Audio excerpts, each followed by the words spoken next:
Hi friends అందరికీ ఈ వీడియోలో ఇప్పుడు నేను చూపిస్తున్నాను కదా ఈ పరికరాలు కొత్తగా నేర్చుకునే వారికి మాత్రమేనండి. ఎల్ స్కేలు, మామూలు స్కేలు, కర్రు స్కేలు, ఒక టేపు, గుండు పిన్నులు, మనం థ్రెడ్ తిరగేసుకుంటాం కదా డోరీస్ కోసం, అది గీస్ ముక్క, కత్తెర, ఐరన్ బాక్స్ ఖచ్చితంగా ఉండాలండి. మీరు కొత్తగా నేర్చుకునేవారైతే చాలా ఈజీగా అనేది మనం బ్లౌజులు అనేది కట్ చేసుకోవచ్చు.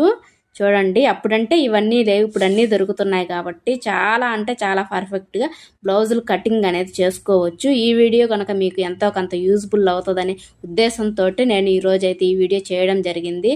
మీకు కనుక ఈ వీడియో నచ్చినట్టయితే మన ఛానల్ని సబ్స్క్రైబ్ చేయండి, అలానే మన ఛానల్ని ఫాలో అవ్వండి, మన ఛానల్కి సపోర్ట్ చేయండి. మరిన్ని అప్డేట్స్ కోసం నేను మరెన్నో ఇంకా కటింగ్ వీడియోస్ మంచి మంచి బెస్ట్ టిప్తో అయితే మీ ముందుకు వస్తాను. ఓకే, బాయ్ ఫ్రెండ్స్, నెక్స్ట్ వీడియోలో కలుద్దాం. హాయ్ ఫ్రెండ్స్ అందరికీ